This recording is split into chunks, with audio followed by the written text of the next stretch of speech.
ବଂଶରେ ପୁଣ୍ୟବନ୍ତ ରାଜା ଥିଲେ ଶାନ୍ତନୁ। ନିଜର ଜ୍ୟେଷ୍ଠ ଭ୍ରାତାଙ୍କ ସ୍ଥାନରେ ସେ ରାଜସିଂହାସନ ଆରୋହଣ କରିଥିବାରୁ ଏକଦା ତାଙ୍କ ରାଜ୍ୟରେ 12 ବର୍ଷ ଅନାବୃଷ୍ଟି ଘଟିଲା। ଏହାର କାରଣ ଜାଣି ରାଜା ଅଗ୍ରଜଙ୍କୁ ସିଂହାସନ ସମର୍ପିବାରୁ ଅଭିଶପ୍ତ ଅଗ୍ରଜ ତାହା ଗ୍ରହଣ କଲେ ନାହିଁ।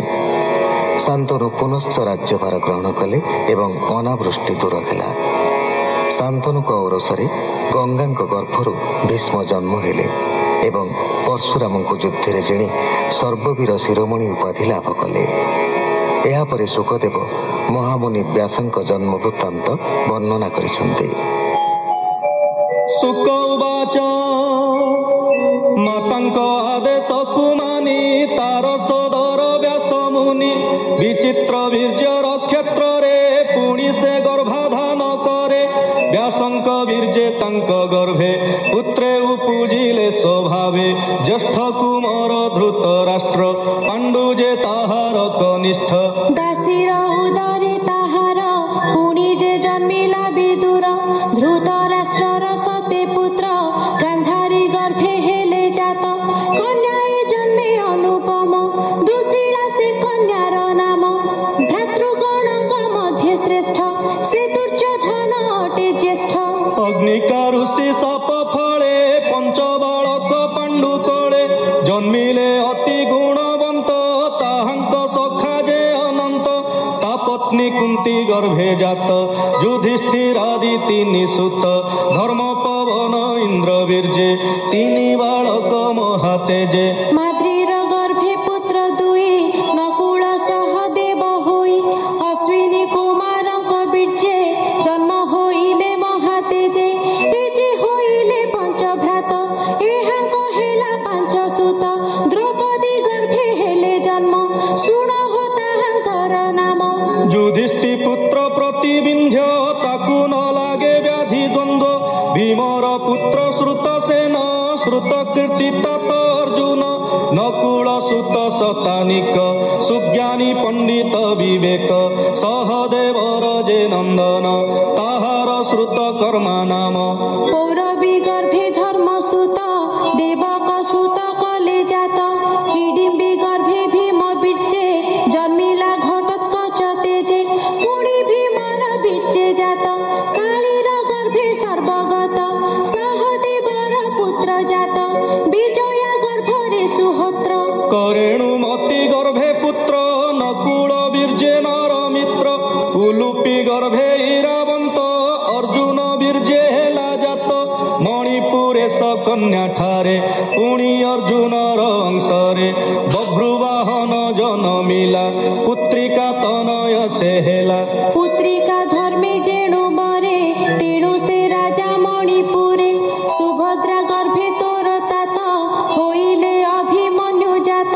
ସେ ମହାବୀର ବାହୁବଳେ ଜିଣନ୍ତା ନାହିଁ ଭୂମି ତଳେ। ଯେ କୁରୁ ବଂଶ ନିପାତନେ ଦ୍ରୋଣ ନନ୍ଦନ ମହାବାଣୀ। ଯେ ସର ବ୍ରହ୍ମ ଶିରା ନାମେ ତୋ ମାତା ଗର୍ଭେ ଅତି ତମେ। পেশিলা পাণ্ডব অর্থে উত্তরা আসুথিলা পথে। বাণ আসন্তে শূন্য পথে তো মাতা ডাকিলা রতে। তক্ষণে বিষ্ণু গর্ভগতে পশিলে চক্র ঘেনি হস্তে। ব্রহ্মশিরাকু নাশ করি তোতে রখিলে নরহরি। এবে হো কহু তো অগ্রতে যে কর্ম হেব ভবিষ্যতে। এ যে তোহর চারি সুতে জনমে জয়র সমেতে।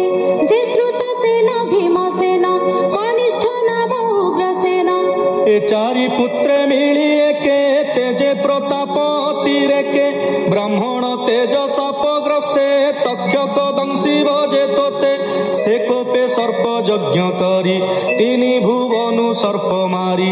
পুଣି করিব অশ্বমেধি আগম নিগম সম্পাদি। শপথ দ্বীপে হই রাজা সুখে পালিব জন প্রজা। তার তনয় শতানিক হইব সুজ্ঞানী বিবেক।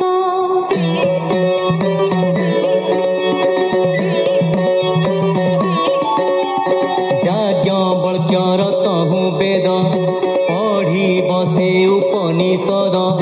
সৌনক তহু জ্ঞান ক্রিয়া শাস্ত্র সাধিব পুণ্য দেহা। কৃপাচার্যর সন্নিধ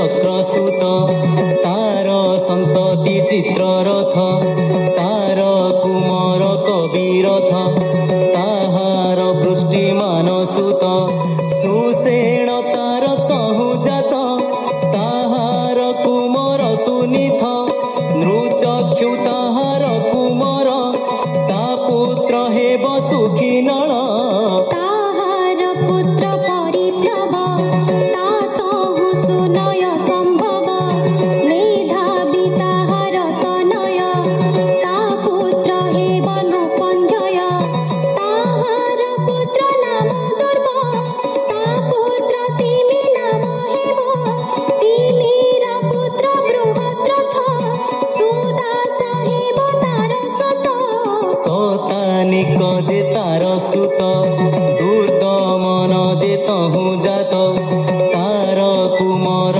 ବହିନର ଦଣ୍ଡ ପାଣି ତାର କୁମର ତାହାର ପୁତ୍ର ନିମି ନାମ ତା ତହୁ କ୍ଷେମକ ଜନମ ହେମନ୍ତ ବ୍ରହ୍ମ କ୍ଷତ୍ର ଯୋନି ଜନ୍ମ ହୋଇବେ ଦେହ ଘେନି ক্ষেম কঠাই সোম বংশ হইব কলি যুগে শেষ সে হরি কথা শুনি কনে সংসার তর জ্ঞানী জনে কহিলা বিপ্র জগন্নাথ নবমে বংশানুচরিত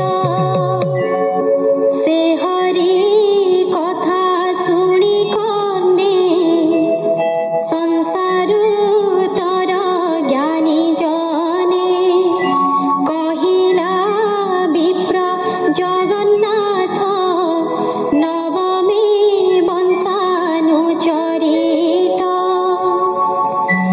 ইতি শ্রীমদ্ভাগবতে মহাপুরাণে পরমহংসং সংহিতায়াং নবমস্কন্ধে দ্বাবিংশোऽধ্যায়ः।